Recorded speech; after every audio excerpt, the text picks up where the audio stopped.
and all, I'm Alexis, aka The Sloth Reader, and I'm here today to do the Stranger Things book tag. I didn't do it last year, and so I just decided to wait a year until the next time Stranger Things came back, which it's coming back in 2 weeks, and I'm so excited. Every time I watch a trailer for it, I get so hyped, and I'm so excited, and I can't wait.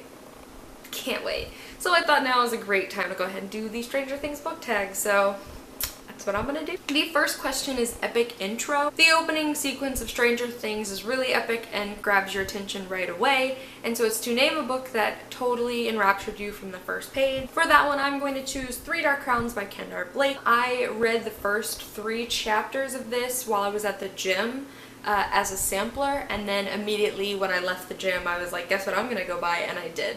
I just am so fascinated by the world in this story and the characters. And it pretty much was like that from the first page on. It just totally sucked me in. The next question is Dungeons and Dragons, and it's to name a fantasy world you would like to experience for yourself. And for that one, I'm going to name A Darker Shade of Magic by V.E. Schwab. I would absolutely love to be able to travel to Red London, which is the London Kell is from in the series. So it's a world that is very, very rich with unique and different types of magic. And it's a really vast world with totally different types of people and culture, and you know, we only get to see a little portion of it in this series, and I would absolutely love to be able to travel the whole world of this world and to be able to see it for myself. The next question is squad goals. When 11 met Mike, Lucas, and Dustin, it was a mostly perfect team, and it's to name your favorite fictional group of friends. And you guys can't even pretend like you don't know what answer I'm gonna choose for this one. It's the Raven Boys plus Blue from The Raven Cycle by Mackie Stiefvater. This is by far my favorite fictional group of friends. The way that they all have very unique relationships with each other, and the dynamic of the group as a whole, and kind of just how perfectly like Blue assimilates into this group, and just I love it. I love everything about it. It's the main reason I love this series as much as I do, because I just love my boys and Blue.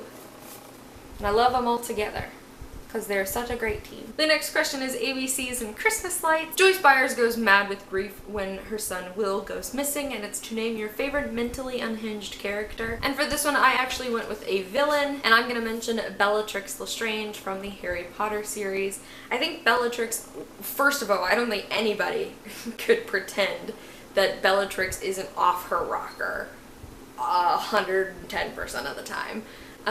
But there's something so fascinating about Bellatrix, and like I've had conversations with people when like people talk about like the psychology of Bellatrix's character, and honestly it's one of the most fascinating aspects of this story. And I also just think that she's so crazy we kind of all can't help but like her in like she's batshit kind of way. So Bellatrix. The next question is the upside down. Name a book that was the opposite of what you expected. And for this one, I'm gonna say Homegoing by Ya Jossie. I actually talked about this in a video last month. I wasn't originally going to read this book because I thought it was nonfiction, or I thought it was very different from what the actual plot of this book is. This book is a multi-generational story that follows 2 half-sisters in the 1700s in Ghana, as one is sold into slavery and the other actually marries a white man, a wealthy white man on the coast. And it's basically about the next 300 years of their family and the different kinds of things they go through.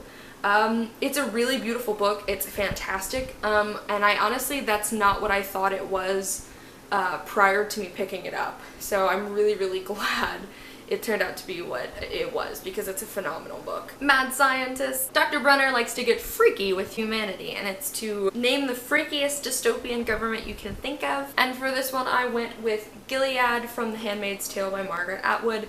I may not have loved this book, but I can definitely say that Gilead is terrifying. The way that women in this world pretty much have had all of their rights taken away from them, and they're pretty much reduced to birthing objects for the most part, is absolutely terrifying. And the subtle brutality of this world is really, really scary, so absolutely would not want anything to do with this. The next question is Demogorgon, and it's to name a scary bookish creature that you would not want to come through your walls. Honestly, any of them. Really, I don't want any of them in my house or even within 1,000 yards of me. However, that being said, to choose an answer, I went with the Corsai and the Malachi from the Monsters of Verity duology by Victoria Schwab. The Corsai and Malachi are both kind of brutal creatures that just like feast on flesh. And honestly, I wouldn't want a Sunai near me either, but they're like kind of chill most of the time. However, that being said, I would not want a Malachi or Corsai anywhere near me during daylight, during nighttime, any time of the day. No. And finally, cliffhanger ending. Name a book that left you wanting for more. And for this one, I'm gonna go ahead and go with Shallow Graves by Callie Wallace, one of my favorite books of last year. This book left me wanting more, not because I don't feel like it was a totally, you know, wrapped up story, or because I feel like I didn't get enough answers from the book. It simply left me wanting more because I wanted more. I wanted a sequel to this book, and I wanted to follow Breezy and her story further than where the novel ended. It ended in a very, very, good place for her story, but I just wanted more, or to even follow some of these side characters that we get to meet in this book. I absolutely would have loved to follow them. So that's why I chose this one, is because I think this is a great book, and I think it wraps up right where it should have and how it should have, but I can't help wanting to follow the characters beyond the book because of how much I just really grew attached to them. Alright guys, so that was the Stranger Things book tag. Again, so excited for Stranger Things Season 2. I was so excited. If you guys have watched Stranger Things and you want to gush with me about it, please do. If you guys haven't watched Stranger Things, you've got like 2 weeks to watch Season 1. You can do it in a day, I promise. I did. So, I highly recommend it, and I'll see you guys soon with another video. Bye!